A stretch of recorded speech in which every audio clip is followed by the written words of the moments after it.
Bonjour à tous. Bonjour à toutes et à tous.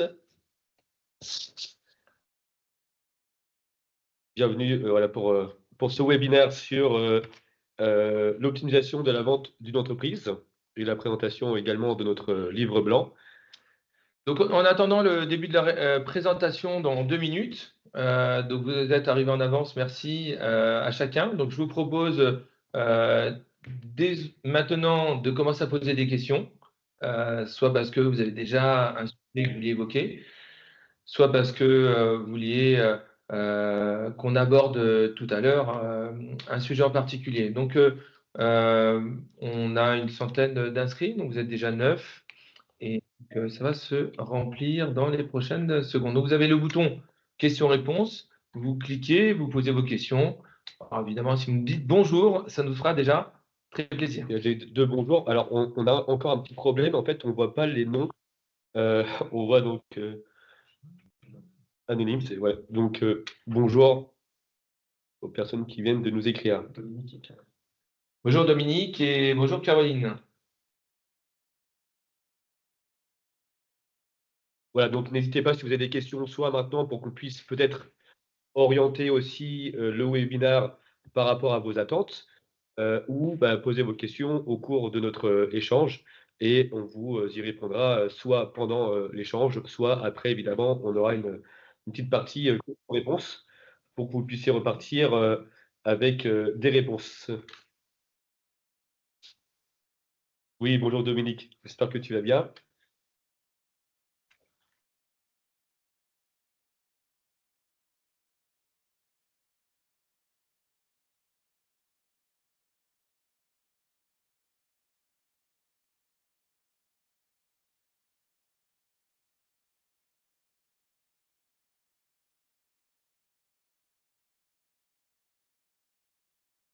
On va attendre que les autres se connectent. On commence dans 30 secondes. Petit décompte. Donc, évidemment, nous avons le livre blanc en vrai. Donc, aujourd'hui, on va vous en présenter une version digitale. Si vous nous rendez visite à Boulogne-Billancourt, on se fera le plaisir de vous l'offrir. Ou si vous venez à un prochain événement que nous organiserons, et on vous l'enverra également en format électronique par email. Alors, ça nous a pris une petite année pour le rédiger, voire même une grosse année, donc on est très content. On en fera une version numéro 2, donc on est tout à fait preneur de vos questions, de vos commentaires pour améliorer la prochaine version. S'il manque des informations ou si peut-être il y a même des erreurs ou si vous avez des points sur lesquels on aurait pu donner plus de précision. Ouais, ça y est, c'est l'heure.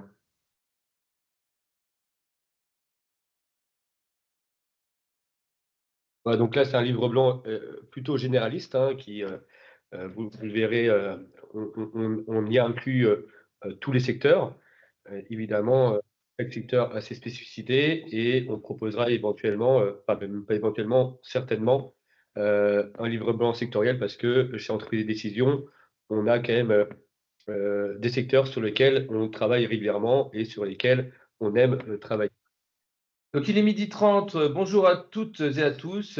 Bienvenue à ce webinaire de présentation de notre livre blanc, guide de la session d'entreprise, comment optimiser la vente de sa société.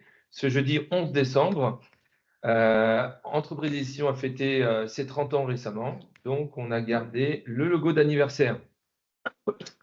Comme je vous le disais, donc on a un vrai livre blanc, donc il est en format papier. On va vous l'envoyer en format électronique, mais si vous passez nous voir à Boulogne-Billancourt, nous ferons un plaisir également de vous l'offrir.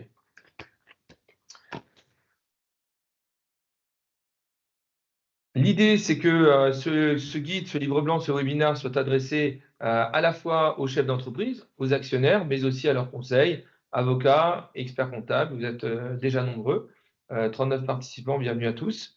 Vous avez un bouton pour poser vos questions. conversationnel.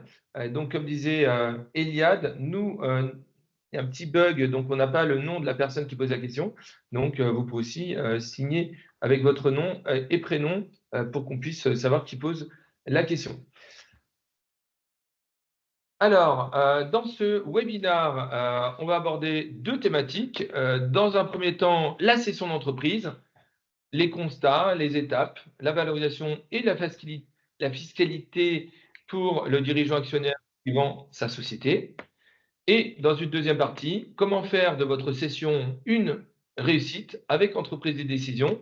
Et donc, on a depuis 30 ans développé un savoir-faire, une méthodologie qui permet de mieux préparer la vente, de mieux vendre et même peut-être d'augmenter le prix. On a récemment refait les calculs et donc sur les 16 dernières années, en moyenne, nous avons vendu les sociétés 83% plus cher que le prix initialement souhaité par le dirigeant vendeur ou comparativement à la valorisation qui avait été faite par un acheteur, par le meilleur acheteur ou par un commissaire de compte ou un expert comptable. On est très fiers de ce résultat. Ça cache évidemment des disparités. Ce n'est pas 83% pour tous. Parfois, c'est beaucoup plus, parfois, c'est beaucoup moins. Et ça peut laisser perplexe. Évidemment, je rebondis sur ce que disait Patrice, parce que les gens pensent que c'est de la magie, mais c'est un très gros travail qu'on vous présentera évidemment durant ce webinaire, d'où l'importance de préparer et d'anticiper. Et ce sera l'objectif de ce livre blanc, de ce webinaire, c'est d'avoir les clés en main pour structurer au mieux votre opération et surtout la réussir. Vous l'avez sans doute vu, on voit passer très souvent 700 000 entreprises qui vont être transmises dans les 10 prochaines années. Le problème, c'est que seulement 5% de ces entreprises sont cédées chaque année.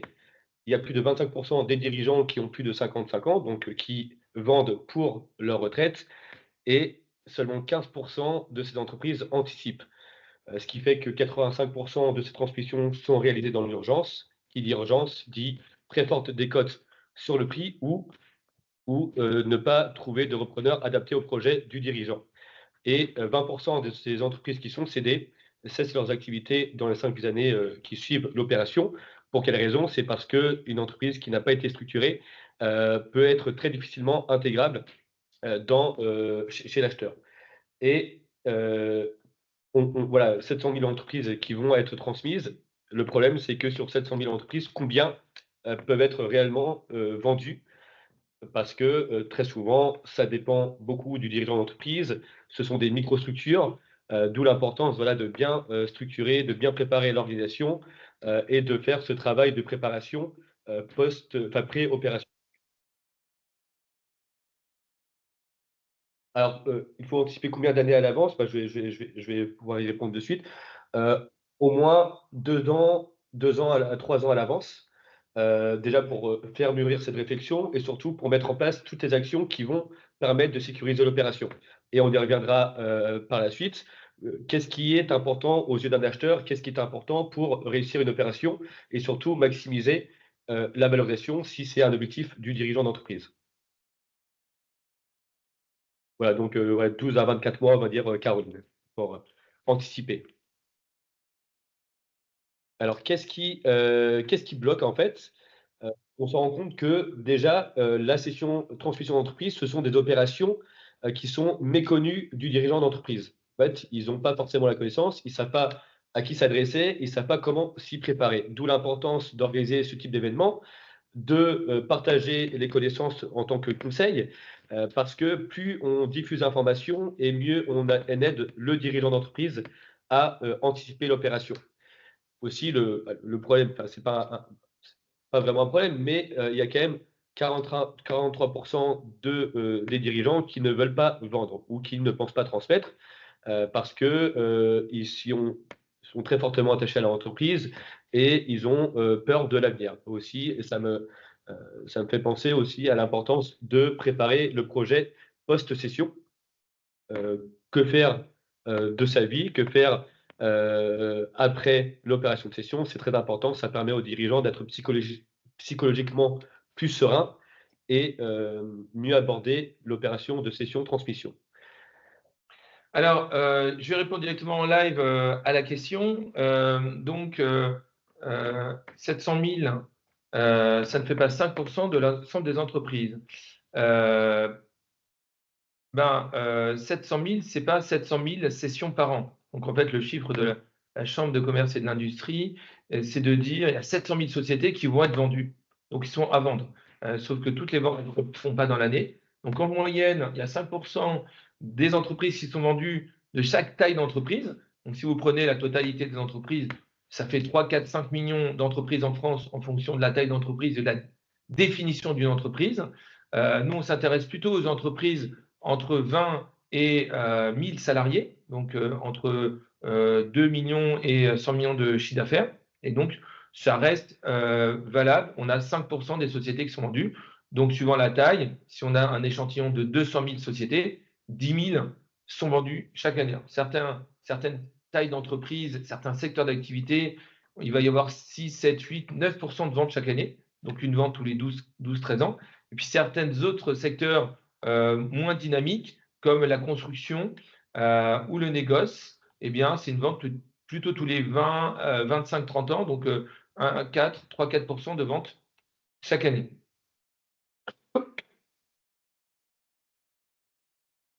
Comment renverser la tendance pour améliorer la cession et accélérer la vente des entreprises? Donc déjà, tout d'abord, la motivation du dirigeant. On va aider le dirigeant à comprendre ce qu'il pousse, pourquoi il doit vendre, est-ce que c'est le moment de vente, qu'est-ce qu'il doit faire pour préparer la session pour avoir une session sereine et optimisée.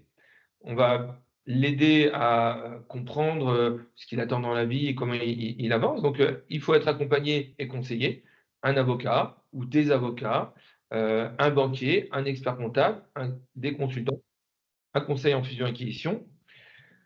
S'informer pour mieux transmettre la fiscalité, la valorisation, les multiples de valeurs de son secteur d'activité.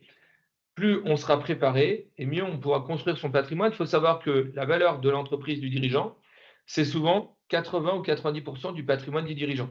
Et donc, en termes d'optimisation patrimoniale, il est bon d'avoir un rééquilibrage et de ne pas mettre tous ses œufs dans le même panier et de sécuriser sa retraite.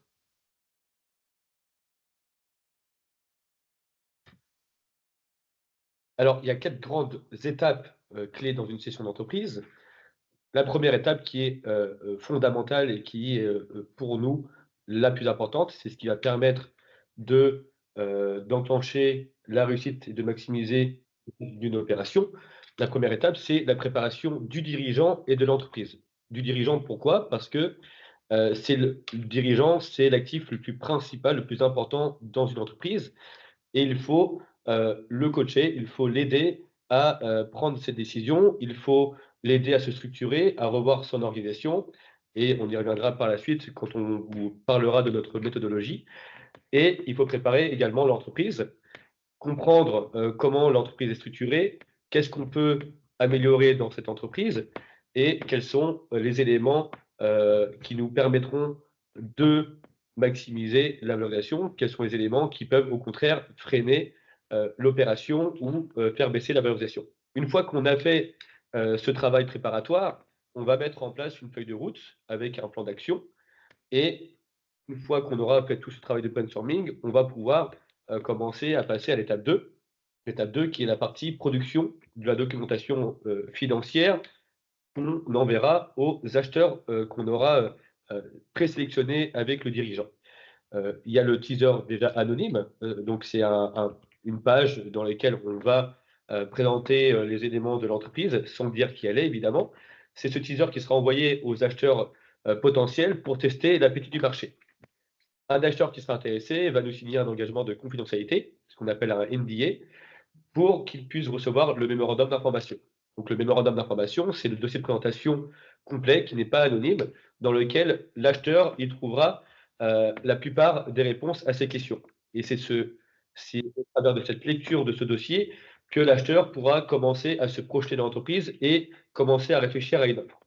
Une fois qu'on aura mis en compétition ces acheteurs, on va présélectionner plusieurs offres et le dirigeant va en choisir une définitive et on va commencer ensuite, voilà, déjà bon, à négocier en fait avec tous ces acheteurs. C'est une sorte de surenchère. Et une fois qu'on aura trouvé l'offre la plus adaptée au projet du dirigeant, on va rentrer dans la partie closing, là où les avocats aussi vont rentrer dans la danse.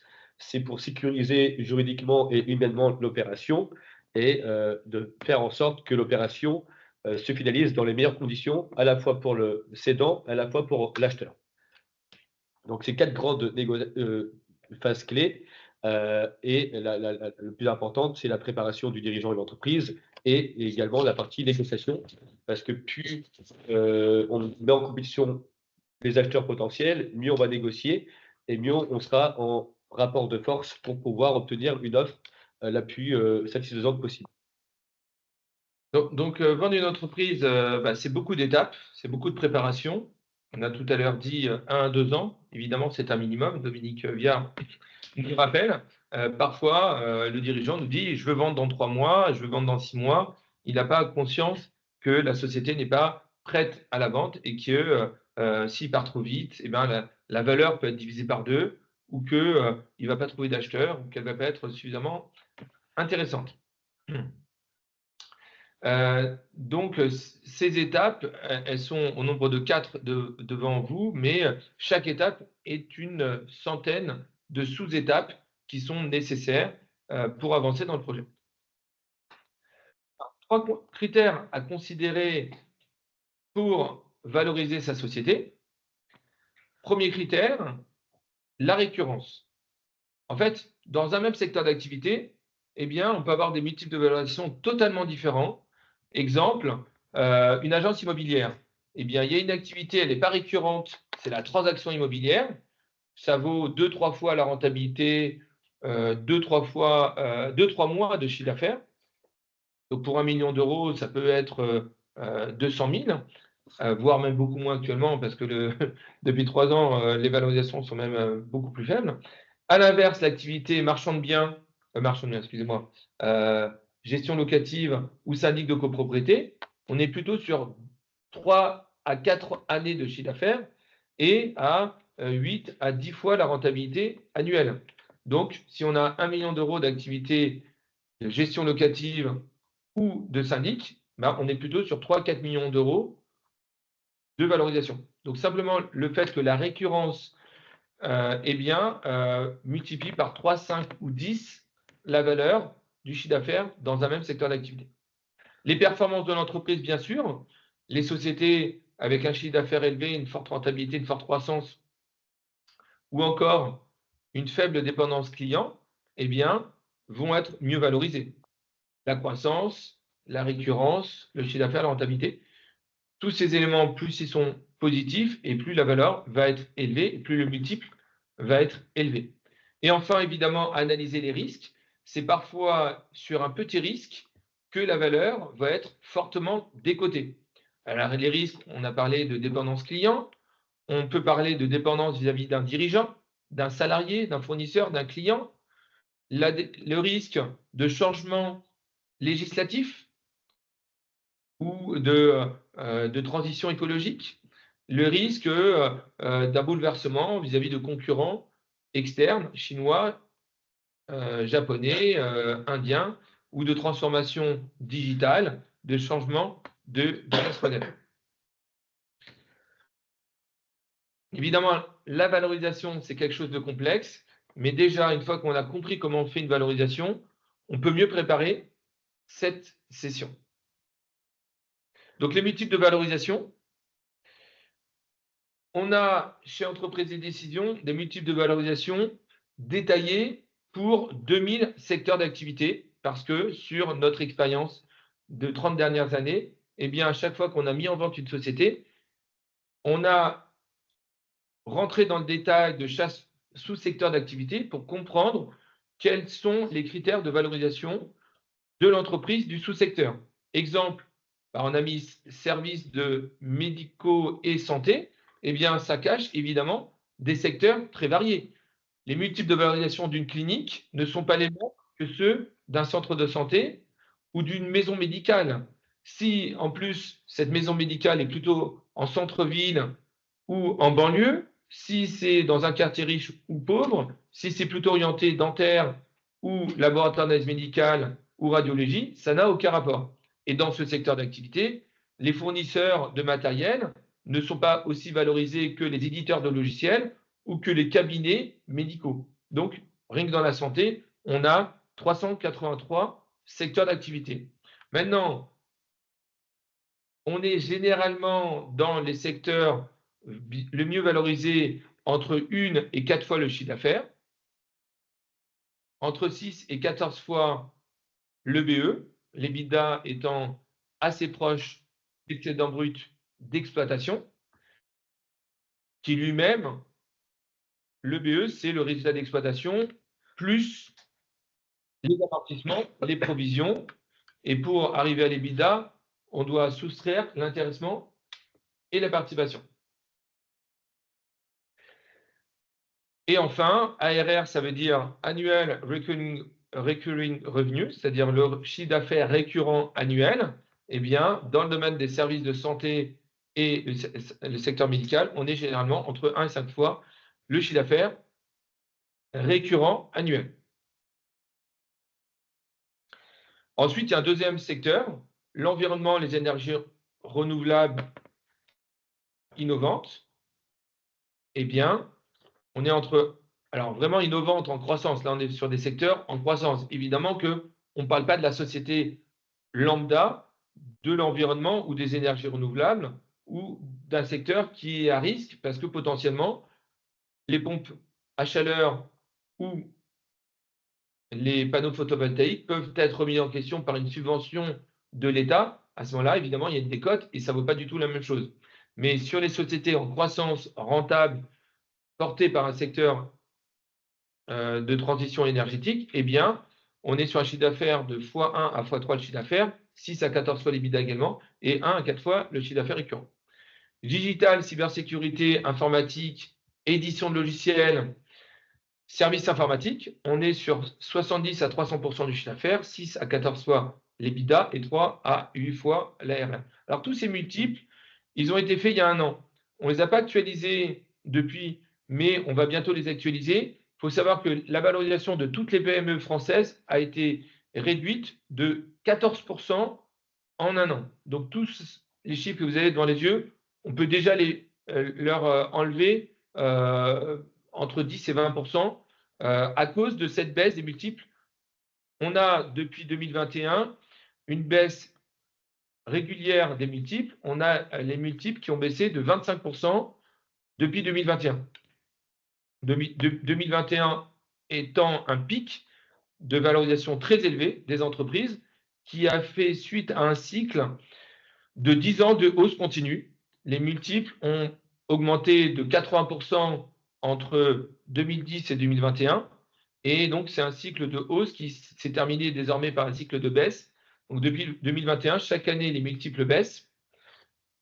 Et potentiellement, ils peuvent continuer à baisser les années à venir, surtout si on voit des cycles de 10 ans de hausse et de 10 ans de baisse. On ne sait pas si on va avoir 10 ans de baisse, mais en tout cas, depuis 4 ans, c'est ce qui se passe. En sachant que les fourchettes peuvent paraître larges, hein, quand on parle de 6 à 14 fois l'EBITDA, ça signifie que plus on est costaud, plus on est innovant, plus on est digitalisé, et mieux on peut se rapprocher de la fourchette haute.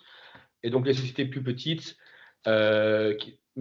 moins structurées, moins organisées, moins digitalisées, elles sont en général plutôt bas de la fourchette. Mais à nouveau, tout dépend. Voilà, comme l'a dit Patrice, la valorisation c'est complexe et la valorisation c'est différent du prix obtenu par le dirigeant à la fin d'une opération. Et donc c'est toute cette préparation, toute cette compétition qui peut permettre d'aller chercher le haut de la fourchette. Voilà, même si évidemment on est dans un marché un peu mouvementé, un peu plus compliqué.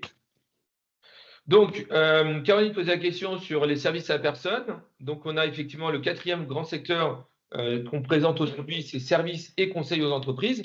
Et donc, les services à la personne font partie des services. Donc, dans cette grande famille des services et conseils aux entreprises, on est entre 50 et 150% du chiffre d'affaires, entre 5 et 8 fois les l'EBITDA, entre 70 et 250% du chiffre d'affaires récurrent. C'est une moyenne qui date à nouveau d'il y a un an, donc il faut enlever 10 à 20% suivant les secteurs. Et par ailleurs, dans ce domaine d'activité, les services à la personne est un secteur qui est à peu près dans la fourchette plutôt basse, parce que le secteur des services à la personne n'est pas un secteur facile et pour lesquels on a un taux de churn des clients qui est souvent de 10 à 20% chaque année. Alors, quand on garde un client 5 à 10 ans, on dit c'est beaucoup, parce qu'on a gardé le client très longtemps, plusieurs années. Maintenant, dans le secteur des services informatiques, des services de nettoyage B2B ou encore de la cybersécurité, eh bien, on a plutôt un taux de churn qui va de 3 à 10%, donc une espérance de conservation des clients de 10 à 30 ans. Donc, ce qui fait augmenter la valeur. Plus le taux de perte de clients récurrents est élevé, plus l'espérance de vie du client est faible et donc la valorisation est faible. Exemple, dans les services à personne, on a les nounous à domicile ou les services aux personnes dépendantes. Donc, ce sont la jeunesse et la vieillesse qui sont des contrats qui, de toute façon, durent une courte durée. Parce que l'enfant, une fois qu'il a 3 ans ou 6 ans, il doit aller à l'école et il n'y a plus d'aide de remboursement de l'État. Et inversement, les personnes dépendantes, à un moment donné, elles vont partir en maison de retraite. Et donc, c'est une période assez courte, qui est peut-être de 3, 4, 6 ans. Mais c'est une durée très courte comparée à la durée de vie des contrats récurrents entreprises. Ensuite, les secteurs les moins valorisés, c'est souvent l'industrie, la construction, les négoces. On est entre 0,1 et 1,4 fois le chiffre d'affaires, 2 à 8 fois l'EBITDA et 1 à 2 fois le récurrent. Enfin, la propriété, service de propriété, c'est un segment qui se valorise autour de 6 à 12 mois de chiffre d'affaires, 3 à 7 années d'EBITDA et 80 à 130% de chiffre d'affaires récurrent. J'ai une question également sur l'enseignement supérieur. Alors, l'enseignement supérieur, ça peut être large. Tout dépend des formations également qui sont dispensées, mais ça fait partie des secteurs qui sont bien valorisés et qui peuvent être bien valorisés. Mais il y a des formations qui sont plus demandées, tout ce qui va être formation paramédicale, tout ce qui va être formation dans la cybersécurité, des formations où un peu plus compliquées, c'est formation management, formation communication, où c'est des secteurs qui sont saturés. Mais toujours est-il que l'enseignement supérieur fait partie des secteurs qui peuvent être bien valorisés aujourd'hui. L'enseignement supérieur a connu une très forte chute des multiples de valorisation. On était entre 7 et 11 fois l'EBITDA il y a 4 ans et aujourd'hui, on est descendu entre 4 et 7 fois. Pourquoi cette baisse très importante, plus importante que les autres secteurs d'activité? Parce que l'État a décidé de dépenser moins d'argent pour la formation continue, la formation professionnelle, la formation initiale. Et donc, des baisses de tarifs des OPCO, des baisses des tarifs des contrats d'apprentissage et des formations initiales et continues. L'objectif de baisse de l'État, c'est moins 50%, donc divisé par 2 sur 6 ans, les budgets des sociétés de formation et d'école. Et donc, on est à mi-chemin, mais tendanciellement, il va y avoir une baisse de moins 50%. Donc, derrière chaque transmission à choix stratégique, 25% des sociétés disparaissent faute de repreneurs. C'est un enjeu sociétal. Donc, en France, il y a seulement 20% de transmission familiale, 35% de cession à un industriel, c'est-à-dire un concurrent, 20% d'opérations financières, LBO, MBO, MBI, et 25% de dissolution, c'est-à-dire qu'il n'y a pas de repreneur, la société doit fermer, elle est fermée, liquidée, dissoute ou dépôt de bilan au tribunal de commerce.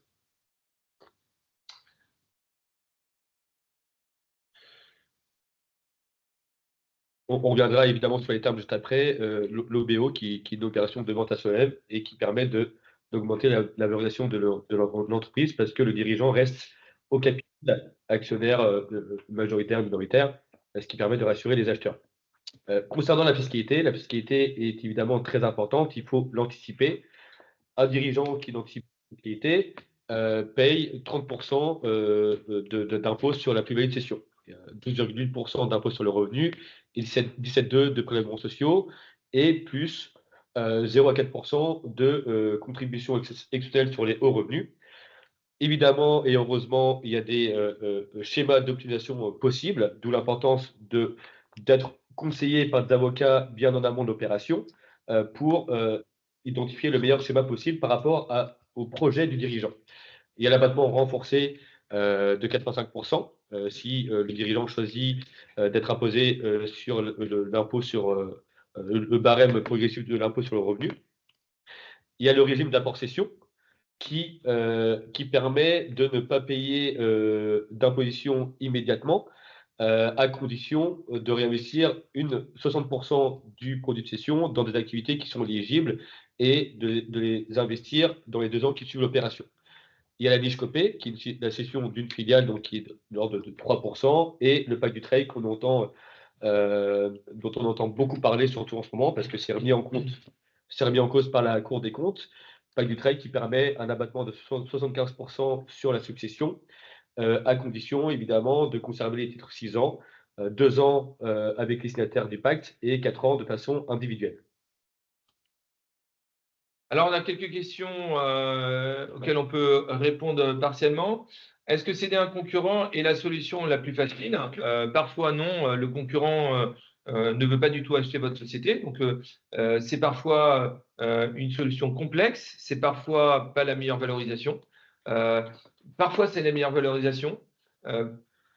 Mais ce qui est sûr, c'est que c'est une question qu'il faut absolument aborder. Parce que parfois, le dirigeant dit « je ne vais pas vendre à mon concurrent, il est méchant, il m'a volé des clients, il m'a volé des salariés ». Maintenant, on est en train de parler de millions d'euros. C'est important quand même d'envisager la question « est-ce que je vends à mon concurrent, plus gros concurrent, mon petit concurrent, etc. » Dominique Viard, 3, 5, 10, 15 ans d'existence.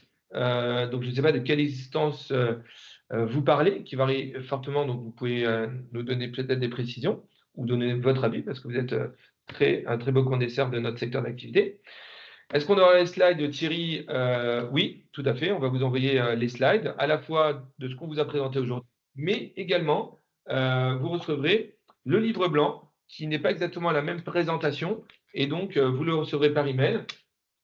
Et donc, vous l'aurez par email. Et si vous venez nous voir à Boulogne-Billancourt, on pourra aussi vous en donner un en main propre. Alors, je comprends, merci beaucoup, Dominique. Donc, la durée de vie de l'entreprise avant la vente, ce n'est pas nous qui le décidons. Si c'est ça votre question, c'est le dirigeant. Donc, il y a bien sûr des dirigeants qui vendent leur société au bout de 3 ans d'existence, d'autres qui vendent au bout de 50 ans et d'autres au bout de 250 ans. On avait récemment vendu des sociétés centenaires, des sociétés d'ailleurs de formation. On a vendu plusieurs sociétés de formation comme l'École dentaire française, qui est une société de 128 ans d'ancienneté. Et donc, c'est très bien de vendre une société 128 ans après sa création. C'est aussi très bien de vendre une société 3 ans après sa création. Il n'y a pas de règle à ce niveau-là.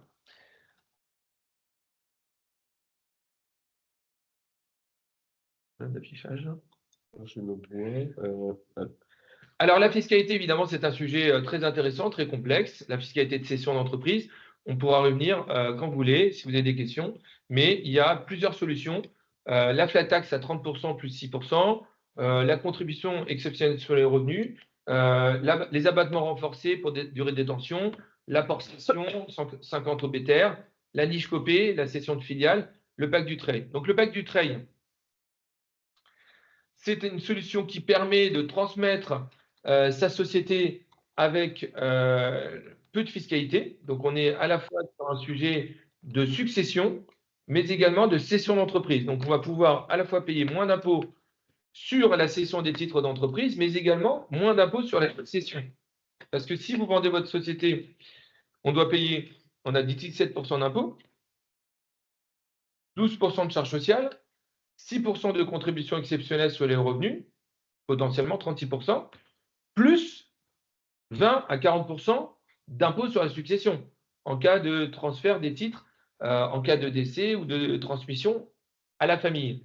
Eh bien, le pacte Dutreil permet de gommer à la fois l'impôt sur la plus-value, les charges sociales, mais aussi l'impôt sur la succession. Donc, on peut économiser entre 20 et 60% du prix de vente. Ensuite, ce qu'on va pouvoir. Donc, qu'est-ce que le pacte du trail? C'est un engagement de conservation des titres au sein des signataires du pacte.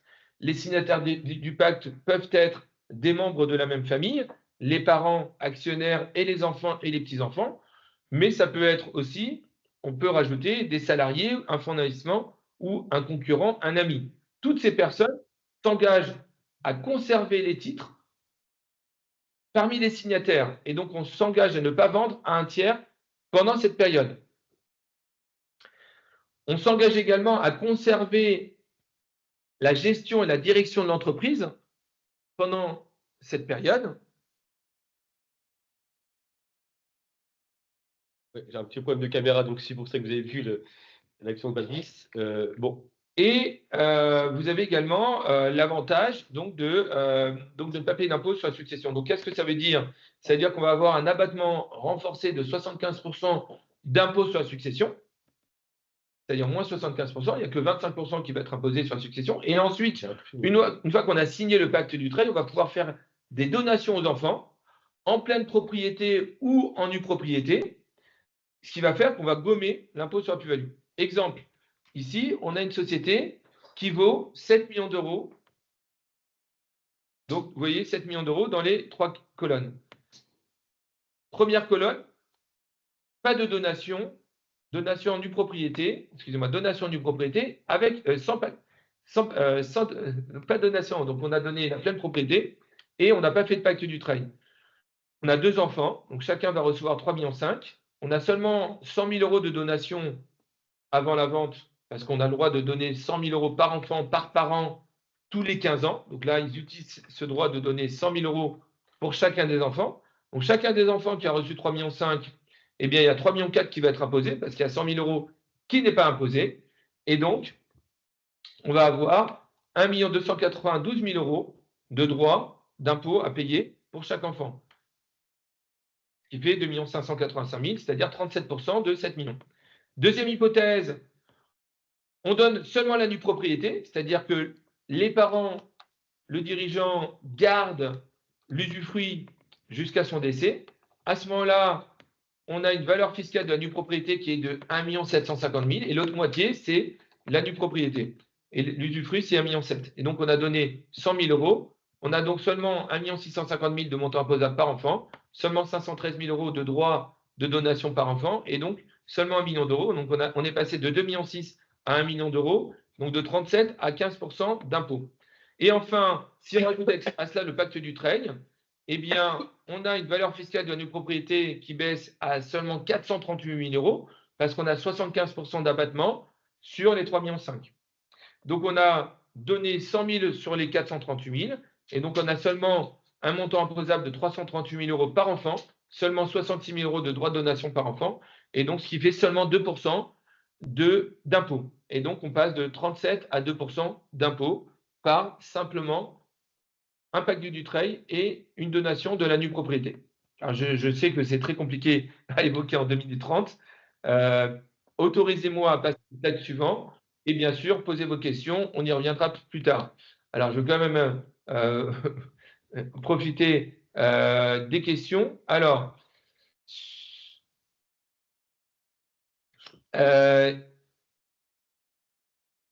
on a dans le collimateur, oui, alors est-ce que le pacte du trail va s'arrêter?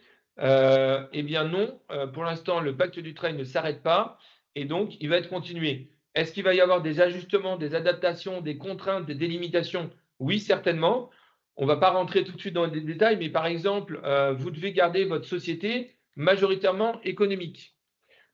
Donc majoritairement dans une activité de négoce, de production ou de commerce ou de service. Si vous commencez à avoir une activité immobilière ou de la trésorerie qui dort sur le compte en banque ou qui investit en bourse, eh bien, on peut perdre. Et donc, il faut faire un rescrit fiscal pour vérifier que ce n'est pas une activité qui laisse l'argent dormir. Donc, il y a beaucoup de contraintes à respecter. On ne va pas rentrer parce qu'on pourrait vous faire 350 heures de formation rien que sur le pacte du trail. Alors,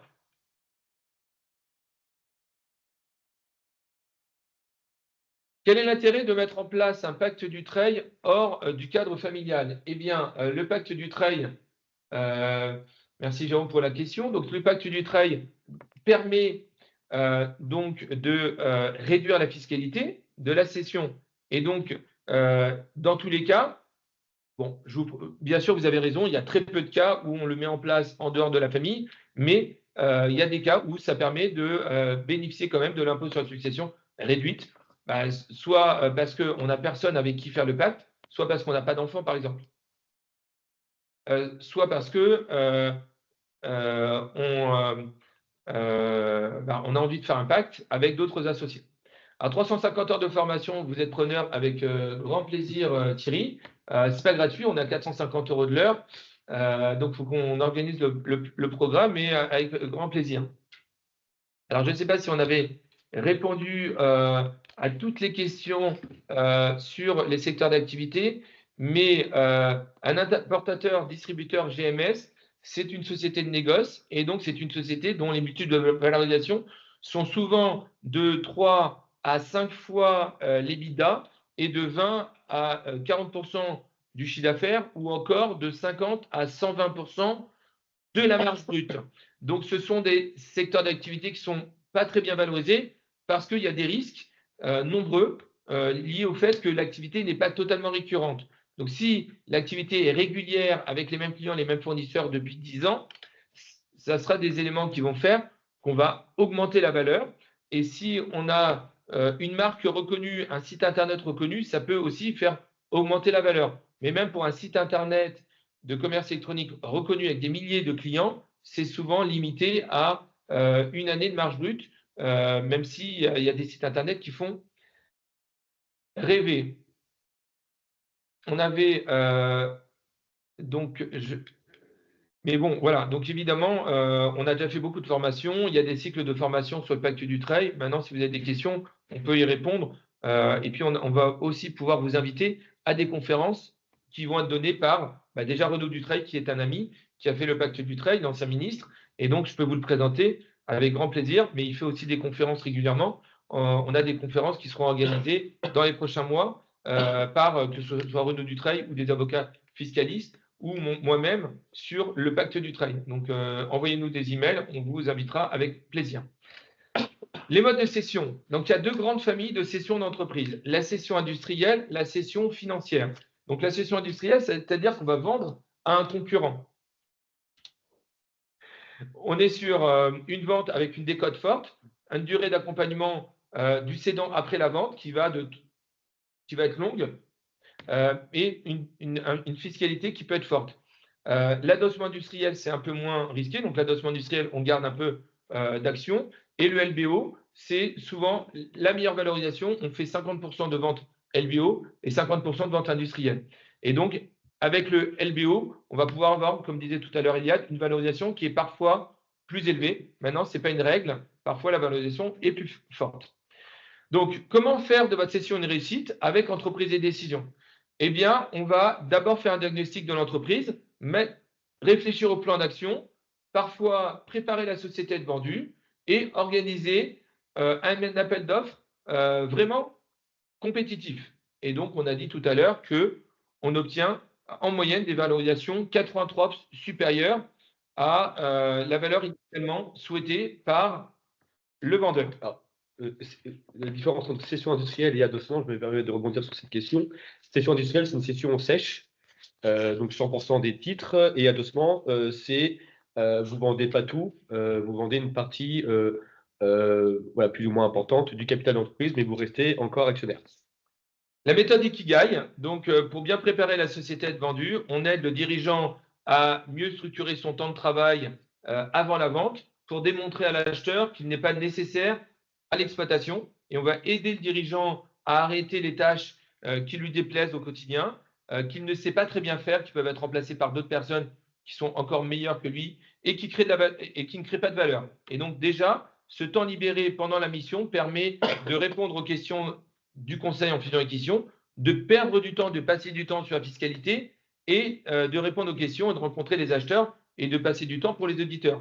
Donc, comme ce travail nécessite quand même quelques heures de travail chaque semaine, pendant la phase de vente, eh bien, c'est intéressant de faire ce travail préliminaire. Les résultats concrets, donc Entreprise et Décisions va investir en moyenne 3000 heures pour préparer la société à être vendue. Et donc, on va en moyenne aider le dirigeant à augmenter son chiffre d'affaires de 10 à 30%. La rentabilité augmente en moyenne de 15 à 30%. On réduit également le turnover des clients et des salariés par plusieurs astuces et on va améliorer la sérénité, le bonheur du dirigeant et des salariés. Ça augmente également la valeur de l'entreprise. Exemple d'un client satisfait, Michael Assor, qui nous a gentiment écrit que pris dans des tâches quotidiennes lourdes, je voulais céder mon entreprise. J'ai donc rencontré Patrice Klug et quelques mois plus tard, après qu'il ait appréhendé mes motivations, mes envies, mais aussi mes difficultés, il m'a accompagné dans un nouveau projet. Non seulement j'ai conservé mon entreprise, parce qu'au début, il voulait la vendre, mais j'ai aussi fait de la croissance externe et j'ai structuré mon management autour de moi. Aujourd'hui, je suis épanoui à la tête d'une entreprise en pleine croissance. Donc, c'est des opérations, parce qu'on a fait plusieurs opérations pour lui en 2023 et en 2024. Donc, Olivier a conservé son entreprise. Il a fait un OBO, donc il a fait un cash out. Il est resté actionnaire majoritaire de son entreprise. Idem pour Bage, le groupe Bage qui initialement voulait vendre. On l'a aidé finalement pendant le processus de vente à faire plusieurs croissances externes, ce qui a permis de passer de 40 millions de chiffre d'affaires à plus de 100 millions. Et on a fait rentrer ensuite un fonds au capital, ce qui a permis aux dirigeants de faire un beau cash out, de rester actionnaire, mais en travaillant moins, mais de façon plus plaisante et plus efficace. Donc Erwan Biel a fait un OBO, donc c'est un LBO. Il a vendu sa société, donc il a touché en cash un prix qui était 2 fois supérieur au prix qu'il souhaitait initialement, mais il a également gardé des titres du nouvel holding de reprise. Et donc, ce qui fait qu'il a à la fois touché le cash et en plus, il a gardé sa société. Il estime avoir fait une belle opération. On est assez fiers, assez contents de cette opération.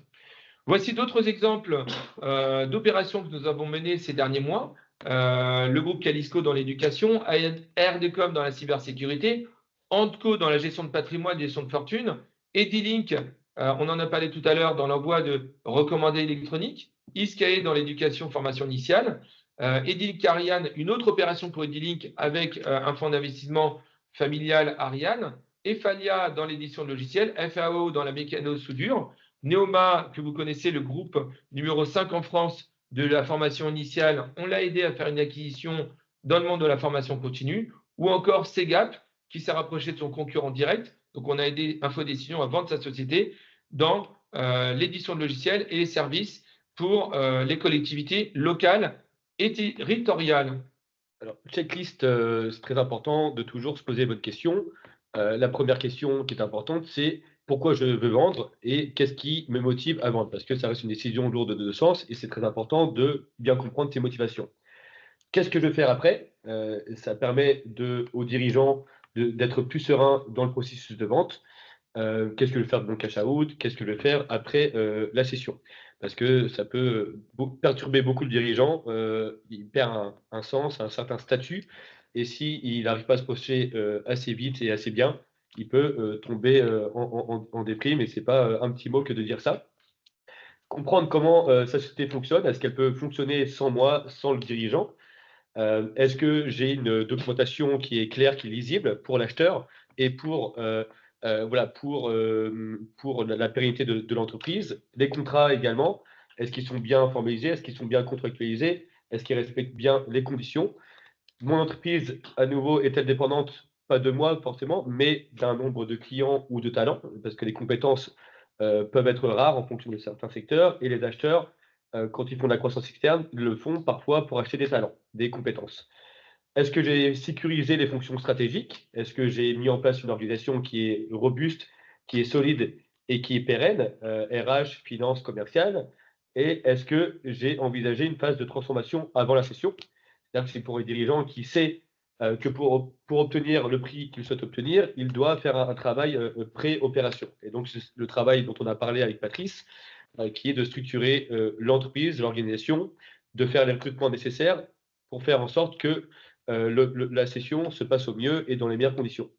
Et aussi une question très importante, est-ce que je suis entouré d'un conseil en M&A, donc quelqu'un dont c'est le métier que de vendre des entreprises? Et enfin, est-ce que je suis psychologiquement prêt à laisser partir l'entreprise que j'ai construite? Et donc, ça revient au point 2, est-ce que j'ai un projet de vie post-session? Ça permet de mieux aborder et d'appréhender cet aspect très important. Et il y a beaucoup de solutions, évidemment, qui s'offrent à un dirigeant qui a vendu. Il y a le mentoring, l'investissement immobilier, projet personnel, projets familiaux. Donc, c'est très important de faire ce travail d'introspection pour mieux appréhender l'opération de cession-transmission. Si vous répondez non à plus de 3 questions, il est temps d'anticiper. Ça veut dire que vous avez des questions à vous poser et peut-être travailler pour préparer l'opération, même si elle a lieu dans 5 ou 10 ans. Et d'aller nous voir. Voilà. Donc, le retenir de ce webinaire, merci pour les 64 participants qui sont toujours là. Donc, anticiper une transformation 1 à 2 ans avant la session, s'entourer d'experts pour piloter le changement, maintenir la motivation des équipes et sécuriser les salariés et les clients stratégiques. Alors, évidemment, quand je dis 1 à 2 ans, à chaque fois qu'un dirigeant nous a dit je veux vendre dans 3 mois, on lui a dit oui avec plaisir et on a réussi à vendre en 3 mois. Il se trouve que, bien sûr, que si on a 1-2 ans, c'est mieux, mais si on n'a que 3 mois, c'est très bien aussi. Et on fait avec la situation du dirigeant. Lexique fusion-acquisition, on en a parlé. On pourra rentrer dans le détail. Vous avez les définitions dans le livre blanc. Adossement, cash flow disponible, cession entreprise, clause de non-concurrence, closing, complémentaire en-out, croissance externe, build-up, cross-selling, due diligence, EBITDA, effet d'échelle, garantie d'actifs et de passifs, gap, l'aide d'intention LOI, et management buy-in, MBO, management buy-out, multiples de valorisation, OBO, owner buy-out, optimisation des équipes, pacte d'actionnaires, private equity, protocole d'accord, donc de cession de titre SPA en anglais, structuration en LBO, transmission familiale et valorisation par le chiffre d'affaires. Encore quelques questions dans le chat. Alors, Sophie, combien de temps avant la session faut-il prévoir pour engager le processus de session? Donc, le plus tôt, c'est le mieux.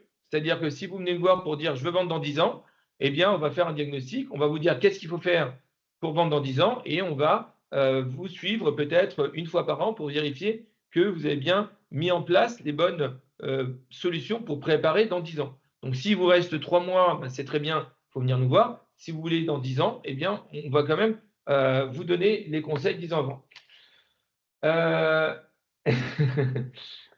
Donc, comment se fait notre rémunération? Donc, plus de 95% de nos honoraires sont payés exclusivement au succès, en cas de cash out, en cas d'opération, en cas de vente de l'entreprise, en cas de réalisation de la transmission de l'entreprise.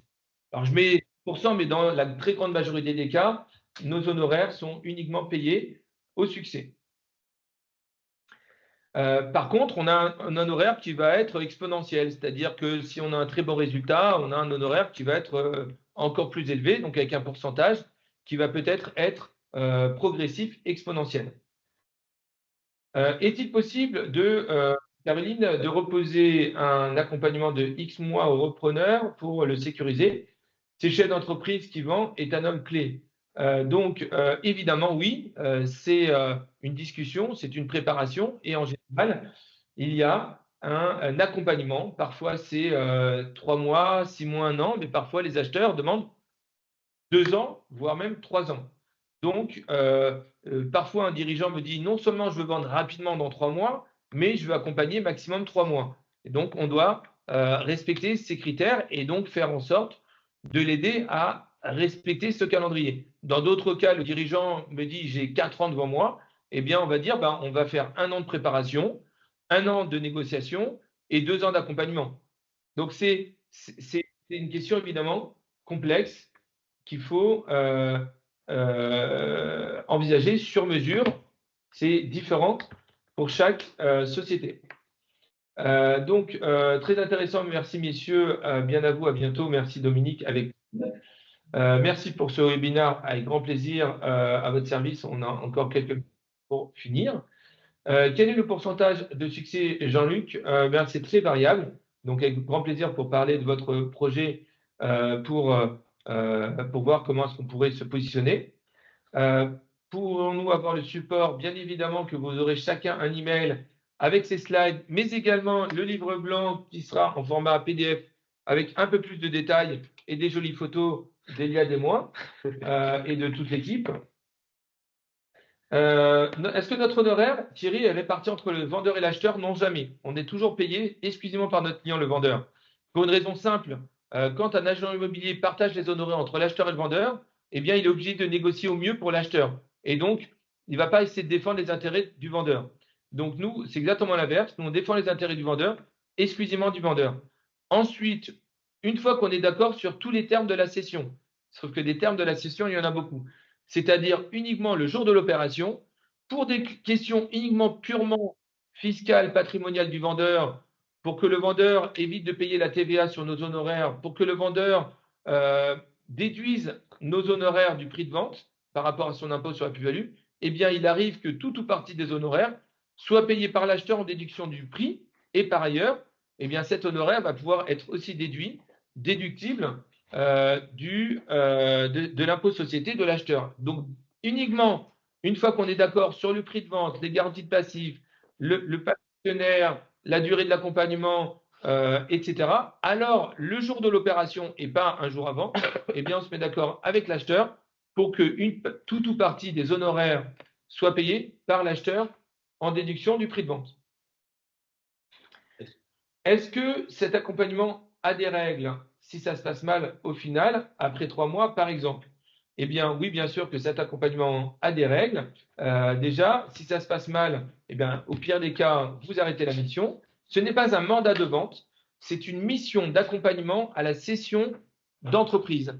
C'est-à-dire que, eh bien, c'est une mission d'accompagnement. Nous, on a juste un rôle de conseil à la cession d'entreprise. Donc, vous n'êtes pas obligé de mettre en exécution les recommandations.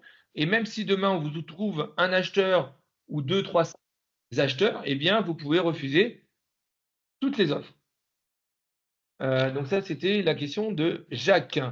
À partir de quel chiffre d'affaires de l'entreprise on intervient? Donc, ça va dépendre du secteur d'activité. Donc, le plus simple, c'est de nous communiquer ces informations en privé. Vous avez nos emails devant vous et vous pouvez aussi nous envoyer un message WhatsApp ou nous appeler directement.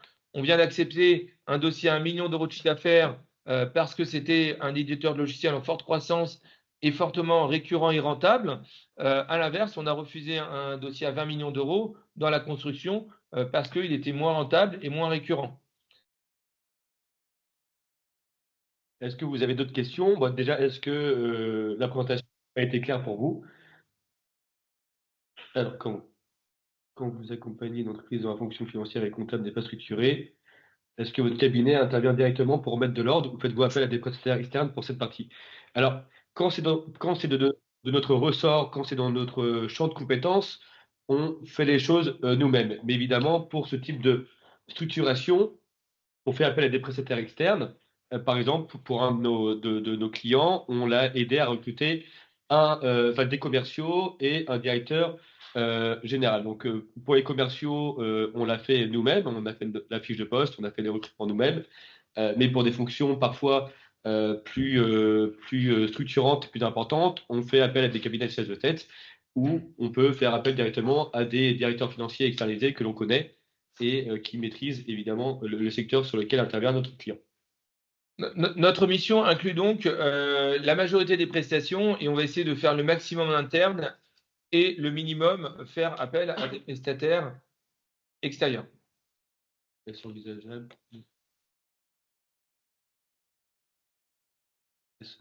et intéressant pour vous de mettre avant la totalité de mes parts d'un groupe de 150 personnes dans la pression numérique? Alors, en général, on a travaillé régulièrement et avec succès pour des sociétés d'impression numérique ces dernières années.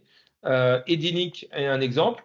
Donc, si vous voulez, on discutera en direct parce que bien sûr que 150 personnes, c'est intéressant. Maintenant, il y a des sociétés dans l'impression qui ne sont pas récupérables parce qu'ils n'ont pas de business model qu'on va réussir à pérenniser au vu de la transition écologique. Et Dinning, par exemple, ils étaient à 90% édition impression papier il y a encore 4 ans. Et aujourd'hui, comme je l'ai dit, le chiffre d'affaires est désormais à plus de 60% digitalisé et la partie impression a désormais représente moins de 40% du chiffre d'affaires, alors même que le chiffre d'affaires et la rentabilité a très fortement augmenté. Donc, on a multiplié le chiffre d'affaires et la rentabilité malgré cette transition qu'on a faite rapidement en 2 ans et quelques. Donc, oui, avec grand plaisir pour en discuter de votre projet. Vous pouvez nous appeler, nous envoyer un email très rapidement. Merci beaucoup, Emmanuel, avec grand plaisir. Évidemment, si vous avez des questions, parce que le sujet est complexe et c'est pas forcément évident de travailler sur tous les points et en détail en 1 heure de webinaire. Donc, n'hésitez pas à nous les poser par mail, par téléphone ou sur LinkedIn.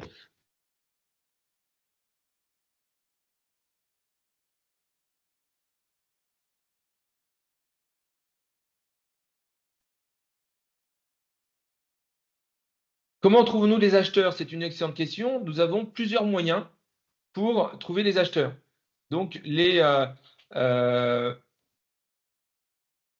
va trouver les acheteurs par notre réseau, les connaissances, les dirigeants qu'on connaît déjà depuis des années, et donc les industriels, les fonds d'investissement, les banquiers, les personnes physiques. On va également chercher des sociétés dans le secteur d'activité dans l'entreprise à vendre, donc ses concurrents directs, les entrants potentiels, les sociétés nationales, les sociétés régionales. On va également contacter des étrangers parfois, suivant les secteurs d'activité, mais dans 70% de nos dossiers, on a des acheteurs qui viennent de l'étranger. Chaque jour, chaque mois, chaque année, on va collecter des nouvelles datas, des nouveaux contacts.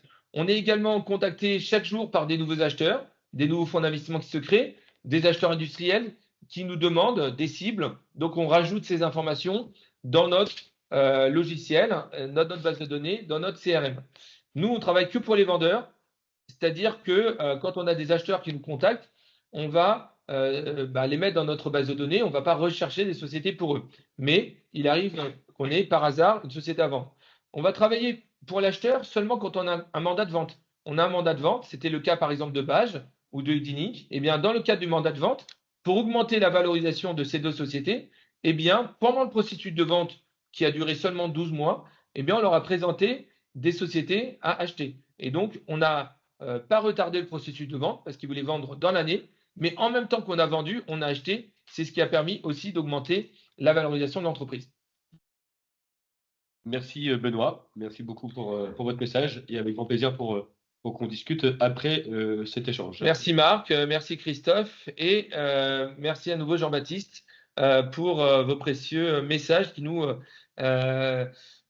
réchauffent le cœur en cette fin d'année. On vous souhaite à tous et à toutes d'excellentes fêtes de fin d'année, d'excellentes vacances pour ceux qui vont partir, une excellente année 2026 pour ceux à qui on n'aura pas la joie et la chance de parler avant la fin d'année. Donc, on vous souhaite beaucoup d'audace, beaucoup de succès, beaucoup de créativité, beaucoup de sérénité et que des bonnes nouvelles pour vous et vos proches. Merci à tous pour votre présence à ce nouveau webinaire et à très vite. Merci à toutes et à tous et à très très vite. Et je partage évidemment les vœux de Patrice qui a tout dit. Pas faire de doublons.